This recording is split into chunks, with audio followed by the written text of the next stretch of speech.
प्रेरणास्पद कथा YouTube channel पर मैं धनंजय जैन आप सभी का हार्दिक अभिवादन करता हूँ। दोस्तों, गायों की रक्षा करना,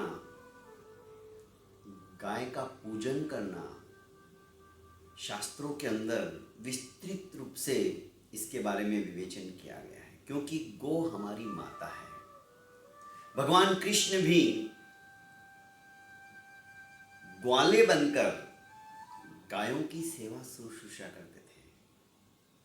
हमारे समस्त देवी देवताओं का निवास यदि कहीं है तो गौ माता के भीतर है। एक छोटी सी कहानी के माध्यम से मैं अपनी बात आपके सामने रखने का प्रयास करता हूं। एक मधु नाम का गरीब किसान था। उसके पास एक गाय थी, कामधेनु। कामधेनु जैसा उसका नाम था वैसी वो गाय थी। कामधेनु के लिए शास्त्रों में कहा गया है कि समस्त इच्छाओं की पूर्ति जो करने वाली होती है वो कामधेनु गाय होती है। गरीब किसान होने के कारण से ज्यादा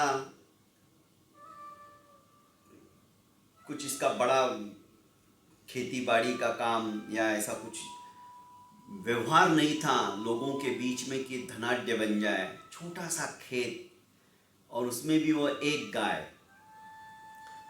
ऐसा कहा जाए कि उदर पोषण का कारण एकमात्र उसकी गाय थी। खेत के अंदर इतनी उपज नहीं हो पाती थी। प्रतिदिन ये गाय का दूध दूता और पास ही के शहर में जाकर उस दूध को बेच देता। गाय के दूध बेचने से ही उसका जीवन यापन हो रहा था, परिवार का भरण पोषण हो रहा था। कई सालों तक यह चलता रहा सिलसिला। एक बार अचानक गाय बीमार हो गई। फिर भी गाय उसको दूध देती थी। किसान शहर में जाकर बेच कर आता था, पर धीरे धीरे धीरे धीरे बीमारी बहुत ज्यादा हो गई। गाय ने दूध देना बंद कर दिया। अब यह सोचने लग गया मधु के अब क्या करूं, ये गाय तो मेरे कुछ काम की नहीं रही। उसने उसे जंगल में छोड़ दिया। दोस्तों, जब परिवार के अंदर भी हमारे अपने रिटायर्ड हो जाते हैं, वृद्ध हो जाते हैं, तो हम उनको अनाथ आश्रम में छोड़ देते हैं। क्यों? क्योंकि हमारा स्वार्थ समाप्त हो जाता है। जब तक वे कमाकर लाकर देते थे तब तक हमें अच्छे लगते थे, पर जिस दिन उनकी तरफ से कुछ आय नहीं होने लगी तो हमें वे बोझ लगने लगे। ठीक इसी तरह से ये गाय भी अब उस मधु को बोझ सी प्रतीत होने लगी। उसने कहा ये मेरे कुछ काम की नहीं है। नसीब अच्छा कि उसने किसी कसाई को नहीं बेची, वरना आज तो धर्म रसातल की ओर जाने लगा है ऐसे लोगों की वजह से। क्योंकि जब गाय दूध नहीं देती है, पशु दूध नहीं देता है, बैल दूध नहीं देता है, बैल दूध तो क्या देगा, बैल खेतों में काम नहीं करता है, तो भी उसे कसाई के हाथों बेच दिया जाता है। गाय और बैल इन दोनों को हंसते हंसते कुछ पैसों के लालच में आकर हम कत्ल करने के लिए भेज देते हैं, कत्ल खाने में। दोस्तों, कभी भी जिंदगी के अंदर अपने साथ रहने वाले, क्योंकि पशु पक्षी में भी प्रेम होता है, स्नेह होता है, वे भी अपनी भावनाओं को समझते हैं और जी जान से अपने लिए वे कार्यरत रहते हैं। गाय का मधु के प्रति बहुत ज्यादा लगाव था, प्रेम करने लगे थे। कुत्ता भी देखो ना आप, घर के अंदर परिवार के प्रत्येक सदस्य से इतना प्रेम करने लग जाता है कि उसके तलवे चाटता है, घूम फिर के वापस अपने दरवाजे पे आकर बैठ जाता है। उसको कहीं कितना भी दुत्कारो, फटकारो, लकड़ी से मारो, थोड़ी देर बाद वापस आ जाएगा। ये उसका लगाव है। खैर, गाय वापस मधु के पास जंगल में से आ जाती है। मधु को बहुत गुस्सा आता है कि फिर आ गई, अब कब तक मैं इसको घास डालता रहूंगा। मार मार कर मधु ने फिर दूसरे जंगल में दूर जाके उसे छोड़ दिया। गाय के शरीर के ऊपर बहुत निशान पड़ गए थे, इतना बुरी तरह से उस मधु ने उसे मारा था, इतना मारा था, और यही सोच के मारा था कि अब वापस ही कभी आए ना।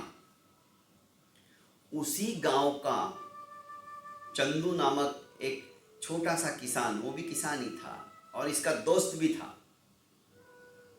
जंगल में घूमते घूमते जब वो चला गया, उसने देखा कि यहाँ पे तो मधु की गाय है। उसने गाय को पुचकारा, उसके हाथ फैलाए, उसके पीठ के ऊपर सहराना करते हुए हाथों को फेरता रहा। गाय के गले में जो रोटी सी लटक रही थी उसको सहलाता रहा। गाय के आंखों से आंसू थे। वो पशु चिकित्सक को बुला लाया, गाय से उठा भी नहीं जा रहा था। पशु चिकित्सक ने उसका उचित इलाज किया। धीरे धीरे धीरे गौ माता अपने पैरों पर खड़ी होने लगी।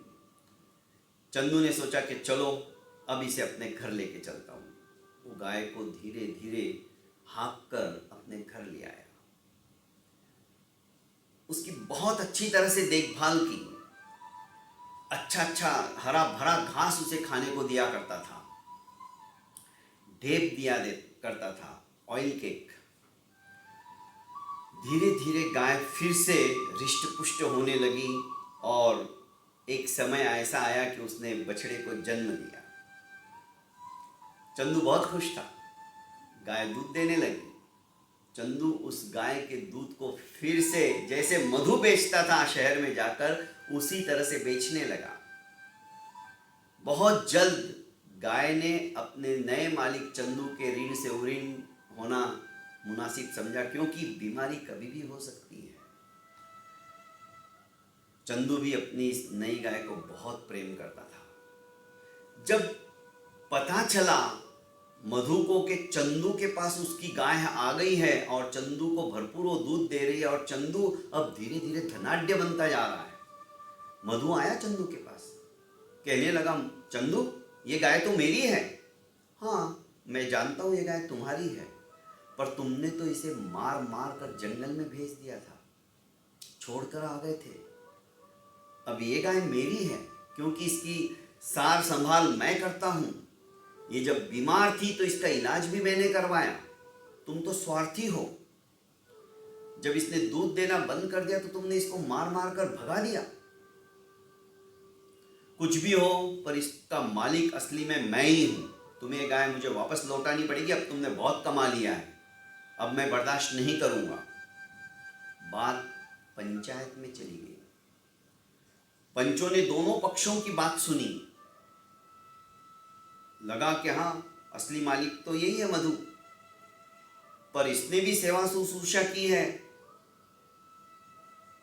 ये भी मालिक है, इसकी भी बात गलत नहीं है, क्योंकि ये तो जंगल में छोड़ के आ गया था। पर मालिक मालिक ही होता है, निर्णय क्या करें। आखिर पंचों ने सोचा कि चलो कल इसका हम निर्णय सभी के सामने करेंगे, और बीच में गाय को खड़ा कर दिया और दोनों साइड में, दोनों दिशाओं में चंदू और मधु को खड़ा कर दिया और कहा गया कि बारी बारी से इसको अपने पास बुलाओ, जिसके पास ये गाय जाएगी गाय उसकी हो जाएगी। सबसे पहले जो मालिक था मधु, उसको चांस दिया गया कि मधु तुम बुलाओ। मधु ने अपने हाथ में हरा भरा घास लेके रखा था, उस घास को दिखाते हुए गाय को पुचकारने लगा, पुकारने लगा, कामधेनु आजा आजा। कामधेनु ने मधु की तरफ देखा, आंखों से आंसू आए, पर उसने मुंह फेर लिया। अब बारी चंदू की थी। चंदू ने भी अपने हाथ में जो घास थी, गवत था, उसको दिखाते हुए कहा कि कामधेनु आ जाओ। इतना कहना ही था, कि गाय चंदू की तरफ आई और जीभ से उसके हाथ को भी चाटने लगी। जानवर भी प्रेम की भाषा समझते हैं। दोस्तों, कहानी छोटी सी है पर कहानी इस बात को सूचित करती है, आखिर पंचों ने भी ये निर्णय लिया कि चंदू भी इस गाय को बहुत ज़्यादा प्रेम करता है। असली मालिक हुआ तो क्या हुआ मधु, पर गाय उसके पास जाना नहीं चाहती और निर्णय चंदू के पक्ष में हो जाता है। अभिप्राय और शिक्षा ये मिलती है दोस्तों कि हर एक से प्रेम करो, पर वो प्रेम हमारा निस्वार्थ भावना से होना चाहिए। जहां पर स्वार्थ आ गया, समझ लो प्रेम नहीं है दोस्तों, वो मोह है। और मोह आदमी को ऊर्ध्वगामी नहीं बनाता है, अधोगामी बनाता है। क्योंकि क्रोध, मान, माया, लोभ, ये कषाय भी मोहग्रस्त व्यक्ति को अपनी तरफ आकर्षित करती है। प्रेम निश्चल होता है, प्रेम में आत्मीयता होती है, प्रेम में अपनापन होता है, प्रेम में उत्सर्ग होता है, प्रेम में त्याग होता है। प्रेम तपस्या का एक रूप है। तो दोस्तों, प्रत्येक व्यक्ति से प्रेम करो, स्नेह करो। यही प्रेम आत्मा का निजी गुण है। हम अपने आत्मा के निजी गुणों को विकसित करते हुए चलेंगे तो अवश्य में हमारा यह जीवन सफल हो जाएगा। बहुत बहुत धन्यवाद।